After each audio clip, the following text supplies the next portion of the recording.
Hi guys, Alex here. Welcome back to Girl Talk. I've got a little bit of mess and a little bit of drama today for you guys. We are back. It's been a long time since I did a Girl Talk video, but there has just been so much content the past 24 hours that I really couldn't fit it into a reaction unless we were here all day. So we will go ahead and start off by talking about Amber's clapback on her members only live stream, as well as Beck's response to said allegations, and Amber's newest video as well, which is just another distraction technique. Then later on in the live stream, we will get to the podcast episode featuring Casey, ALR's ex from before she even started here on YouTube.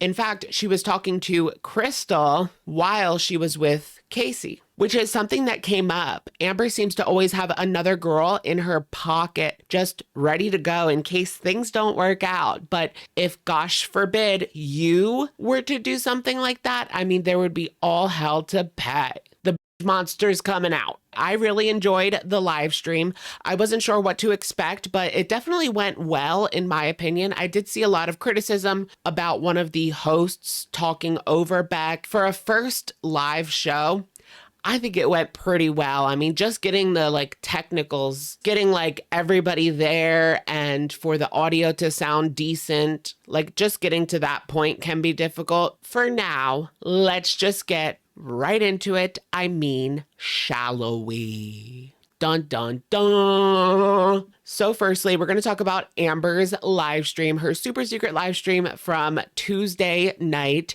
She is doing these every week. And this is, like I said, the members only. So you have to pay for the privilege to be able to see these live streams from her to get the real tea, because that seems to be where it is these days. Her videos are so far behind, she can't really address anything until a week later. It is a bit of a mess because now she has two different timelines going at the same time. It just makes things a bit of a mess, girl. We will also talk about what Beck said during their reaction to her live stream while discussing it. After the podcast, Beck went live and reacted to Amber's, salty crab, talking about what Amber said in the live stream. Amber begins by saying that she has unblocked everyone since forever, allegedly, although I have seen some people say that they have not been unblocked. So when it comes to taking y'all's money, she will certainly unblock if it means making a little bit more coin. The Beck stuff has just been so much for her. I mean, she just can't handle it, you guys. Some things that Beck is saying are true, and some, Amber claims Beck is lying, that Beck is exaggerating when it comes to what went down in their relationship. People are viewing her as all bad and Beck as all good, which I don't think is true. I mean, people have seen the faults in Beck. She even talks about, this was a point of contention last night, how the reaction channels supposedly hated Beck and were very, very critical of Beck. Amber specifically calls out Zachary Michael and said that he was being abusive to Beck. Beck actually addressed this, and they don't really care what the reaction channels said in the past. It didn't affect their life, unlike Amber. And Beck even said in the podcast with Casey, they weren't allowed to watch reaction channels. So yeah, literally Amber wouldn't even let them watch reaction channels, so they didn't see it anyway. At that time, people didn't have the full story. People saw Beck sticking up for Amber and they didn't like it. Plus, it was all through the lens of Amber. It was what she wanted to show us of Beck. Amber's been feeling hurt. She doesn't like that Beck talks about her hygiene and personal things like that. But to be honest, I feel like Beck has held back a lot on that. They have even said specifically they're not going to say what she smelled like. They're not going to talk about the intimate details with her, the intimate details regarding her hygiene. Amber says that everyone needs to apologize to Beck about the GoFundMe.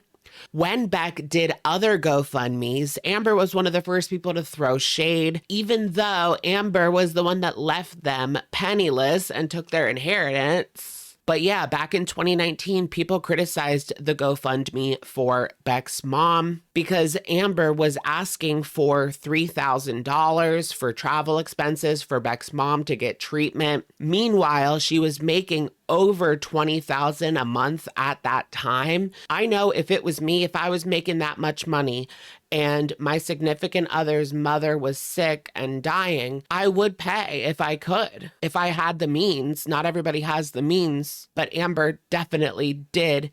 And where did that money go? It went to junk and food. So I can't say that for everybody. Not everybody would, obviously. Amber wouldn't. But if it was my partner's mother and I had the means to do it, I would. I would do that before asking the internet for money. Amber does admit to being toxic in the relationship, and then she brings up the proposal.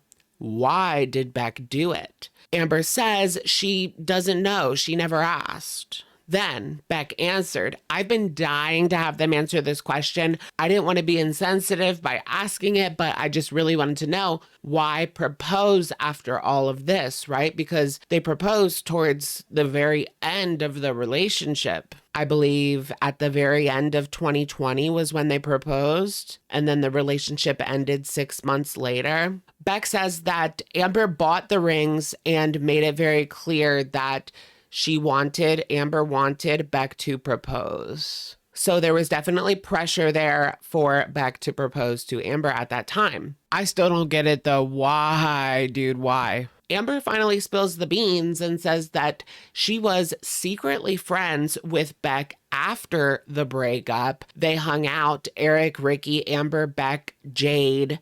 But Beck didn't see it that way. They say that they remained friendly because of Eric and Ricky and their relationship, but also because they had things still in the apartment. I mean, Amber didn't give much time for Beck to get out. They could have stayed longer, but they would have had to do so seeing their partner with another woman. I mean, even if they had fallen out of love at that point, which Beck admits, and there was no intimacy, it still has to be uncomfortable because this is a total stranger, number one. And number two, they're with your ex. Nobody would want to live single in that situation.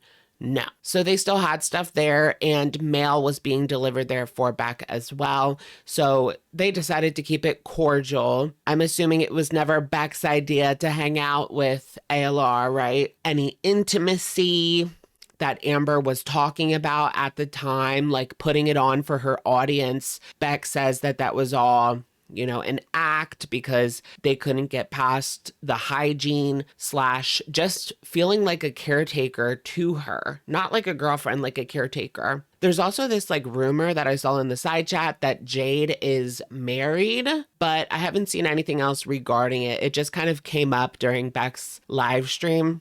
Does anyone have any tea on that? Because wifey is locked down, nothing. She doesn't post on social media, so I don't know where they got that from unless they are a real life friend of hers.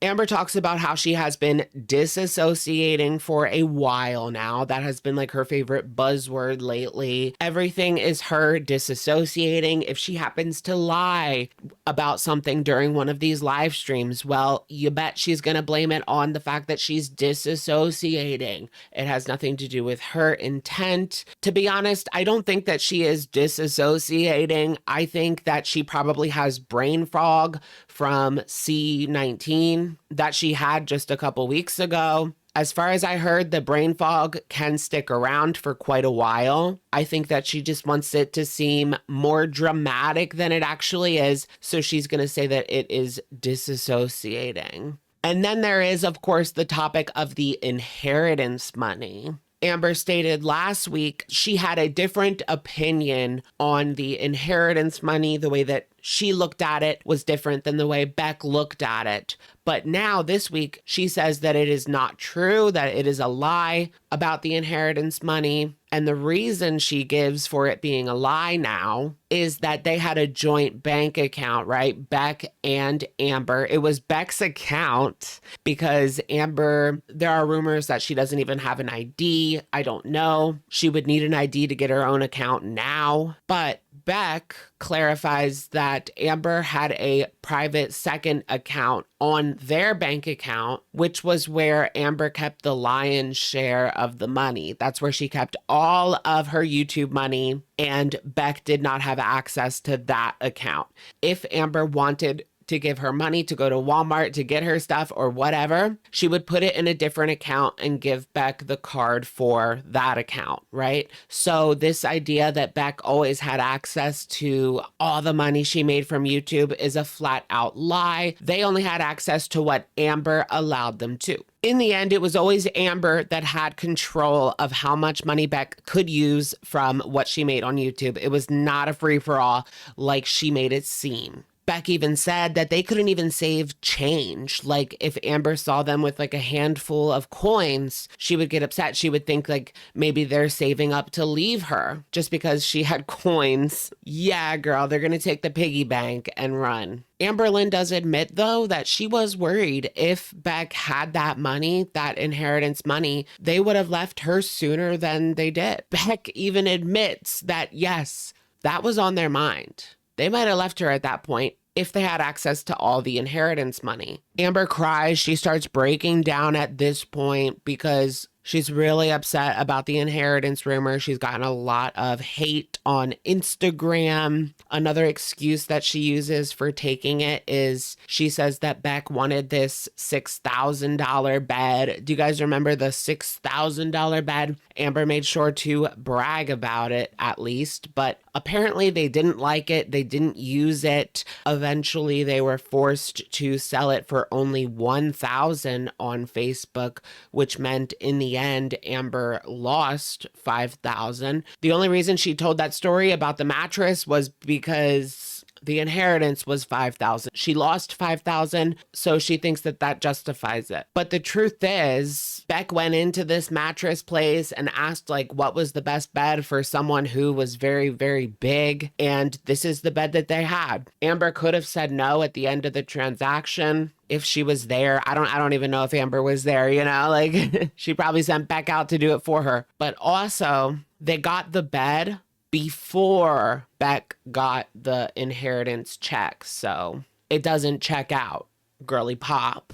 Amber says that it really upsets her that Beck lied about her not wanting Beck to work. She said that Beck didn't want to work, and they would say, I don't want to flip burgers my whole life. But they clap back in the reaction. They say that that is false, that they were doing Uber Eats at the time. And it was actually really nice because they could just drive around listening to music, deliver food without Amber. It was just a way to get away from her. But Amber was clear that she didn't want them working. Amber was content being the main breadwinner to maintain control. Beck says that Amber made that very clear. So I'm surprised she even let her do the Uber Eats. Because remember, Destiny, this is why, right? Destiny left Amber for a girl at work. And so Amber didn't want Beck's eyes wandering or them out of her sight. Like, she had to have complete control. Amber also said that they went to Gatlinburg and that's where the money went. That's where the inheritance money went. But Beck says that that was $160 for lodging, and other than that, they didn't do that much. So it was certainly not $5,000. Beck also talked about how they had to beg Amber to help their mom's cat. Amber was so manipulative with her money. Like, she would throw it around, and it got to the point where Eric, Ricky, and Becky's family knew not to take anything from her because she'll throw it in your face later on. So they had gotten to that point where they wouldn't even like accept things from her because she would always do that. She would buy people like a ton of things, even when it didn't seem appropriate. Amber talked about how the Destiny relationship, she would still give her money after the breakup.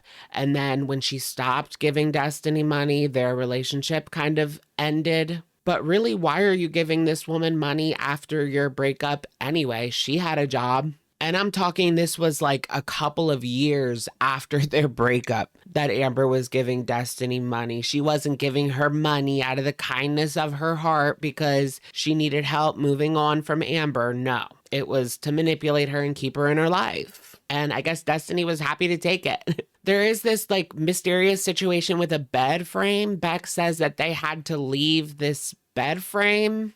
I don't know why. I don't know what that's about. They say that they will address that in the future, but it sounds juicy. Bed frame drama. Amber brings up the Casey situation. Rain and Petals eavesdrop. Amber has always said that it hurts the most hearing from Destiny and Beck because they know what she went through, but Beck fired back that they only had her account. You know, Amber had told Beck what had happened between her and Casey, supposedly. The same thing that Amber had said in that video, the infamous video that was taken down like right away. The Rain and Petals eavesdrop. Amber says for them not to believe her, that hurts the worst. Amber's having a mini panic attack. It physically makes her ill to address these things. Oh, the dramatics. Oh, and Beck stated like specifically they believe Casey. They don't believe Amber anymore. I mean, they believed her at a time, sure.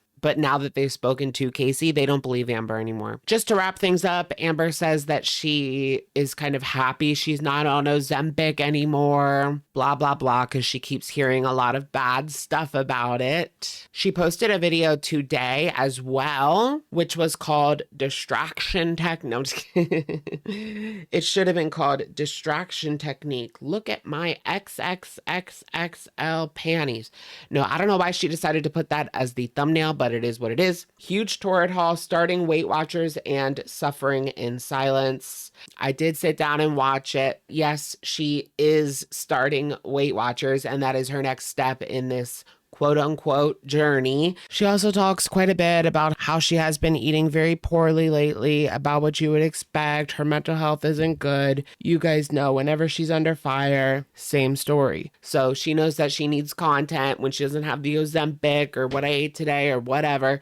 She needs to do what I ate today Weight Watchers, right? Count up them points. She needs something to distract from the Beck situation. So that'll do. After the podcast and live stream, putting Amber's feet to the fire, she came on and made a community tab post yesterday night as well. And it was interesting, to say the least. So she starts off by saying, after thinking about it and getting the opinion from my friends, family, my therapist, and all of my stream queens I love and adore, I will no longer be silent in a situation where silence isn't the answer, and silence is only causing me pain and allowing stagnancy in a place where I want to heal, grow, and move on.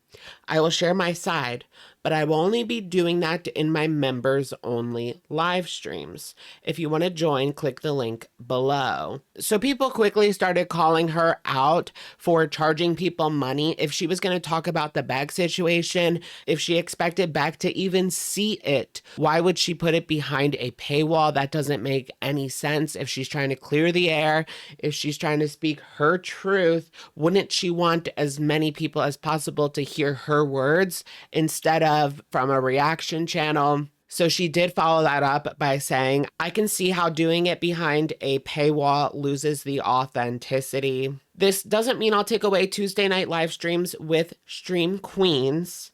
It just means extra live streams, and you'll be seeing me a lot sooner than you think. I hope I can get this video up before she goes live because I've been working on this video all day. You guys, please leave me a thumbs up if you got this far. We've still got a little bit to go, but I had to watch like 5 hours of content to get these notes. She also discusses in the original community tab how she can be accountable for ABC while also clarifying that LMNOP are not true. So basically, some of the things Beck is saying are lies, but some aren't, which is what she has been sticking to since the beginning. I just wonder what she's going to say. And it is surprising for her to come on and do her rebuttal live on an open public forum. I don't think that's going to go very well. She has already talked about how she can't go on live streams because it's too much. That's why she has the paywall. So there is only a couple of hundred people in there. So she doesn't have like the chat going crazy. She can't handle the anxiety, the BPD of having a live stream open. And Amber has never been, like, I feel like her true colors come out on the live stream. So this could get very, very interesting. You would think that she would want to compose herself and do like an edited video. I mean, for messiness sake, the live stream, I feel like that's going to get messy. All right, you guys. So for the end of today's Girl Talk video, I'm going to talk about the first podcast from Beck and Casey. Now, this is actually Casey's podcast with a channel called Nerfy. I believe those are the two main hosts here, and Beck was just one of the guests for the first episode. So I'm not really sure what they plan on doing going forward, if they still have some episodes planned talking about ALR. I know that they did say that they were going to bring Beck back on in a future episode, so that could be fun as well. It's not like specifically girl world related as far as I know, but at least the first episode was. Anyways, I did watch it in its entirety, and I will let you guys know, here are some of the things that I wrote down as like T. The first one was that Amber and Ricky were like oil and water, and that they actually hated each other behind the scenes. So Beck was so surprised when Amber actually stayed friends with them after they broke up. But Casey said that Amber did the same thing, like trying to talk to people in his life after they broke up, just to kind of keep tabs on the exes. Amber said, now this was crazy, you guys. She says, Beck spilled this one. I can't believe it took this long for this to come out. This is just wild, wild, wild. Amber said, if I was my real weight, I would be in California and wouldn't associate or talk to the likes of you. Now, that's not the exact quote, but that's what Beck said Amber told them. And Eric and Ricky, like, she meant all of them. She meant all of them. But what does she mean by real weight? As if she didn't eat herself to 500 pounds. Like, it was all a joke, guys. I can just take the fat suit off. Casey shared a story where Amber was nasty to Crystal about an iPod Touch. So supposedly that is what made Casey fall out of love with Amber. Amber was upset because Crystal asked her what size, like what gigabyte do you want? And Amber just expected her to get the largest one. So for her to even ask was an insult. And so Amber went off on her so bad that she cried. Even though she planned to get her an iPod Touch, that was still a really good gift. Like, Casey also talked about one of the meanest things that Amber ever said to them. Casey would always try to explain to Amber that he is transgender, and she would never take it right. She would always be very negative. And one time Casey said that he wanted to have kids and he wanted them to call him Papa. And Amberlynn replied, "You will never be a father." She was just flat out nasty. Beck, like I said, was not allowed to watch reaction channels. Amber would keep tabs on their YouTube history and their whole phone. She would do that with Casey as well. She was allowed to see your phone, but you weren't allowed to see her phone. And nobody was allowed to see Amber's journal. Ever. Beck says that after the breakup, they started watching those like Amberlynn being rude to Beck for 30 minutes videos, and that opened their eyes to just how bad it was. Amber is now a cheater as well, claiming that she cheated on Casey with a girl in a hot tub twice. Allegedly. I don't know if I believe that actually happened or Amber just made it up to make him jealous or something. And or manipulate, right? They both talk about how she twists everything to fit her narrative. And they also talk about how life is now that they are pretty much attached to Amber's name forever. What that means, I know Beck specifically talked about not knowing, like, if they started a new job, does someone here know me? Or even if they're in public, they have social anxiety. So that's another thought that they have, like, is someone going to recognize me? And Casey thinks the same thing, because there were people in his real life that were like, what is this? What's going on? You know, see Amber, like, and Amber didn't think it would affect him in any way. Girl, What also stuck out to me as really gross behavior from Amber is she would be on this forum and she would talk to lesbian couples and get Casey to talk to them as well. But the problem was Casey was under 18 at the time, and these couples that Amber would talk to were not. They were adult couples. Not sure what they would talk about, but why are you setting your partner up for a situation like that? Kind of reminds me of the Libby situation. As far as we know, nothing bad happened, but her and Destiny put Libby in a bad situation where something really bad could have happened. But then again, we will never know. I did hear Casey talk about Libby and basically say if they want to come out, they'll come out. Like, don't try to message them or anything, which I would never do. I hope nobody's bugging them, but you never know. And Destiny said that they reached out to Libby to see if they want anything to do with this. Casey heard from Crystal, and Crystal wants nothing to do with anything regarding Amberlynn. Like, she's done. Beck talks about how they are still triggered by timers. You know, Amber would time them hanging out with Eric and Ricky, going to their moms, picking lint off of Amber's back, you know, which happened all the time, not every 6 months, like Amber wants us to believe. It was a common ritual. Beck says that it was almost every day that they were picking lint off of her back for 45 minutes? Can you imagine? To the point where their body would hurt. Casey said that the more Beck speaks, the more he realizes that they had the same Amber. There was no growth between those two relationships. Now that's sad. Casey reveals that he had to play choosy as well, but it didn't have a name yet and it wasn't hours on end, but she would make him choose certain things. Beck said she didn't have money at the time to buy thousands of little objects for you to choosy between, which I guess is true.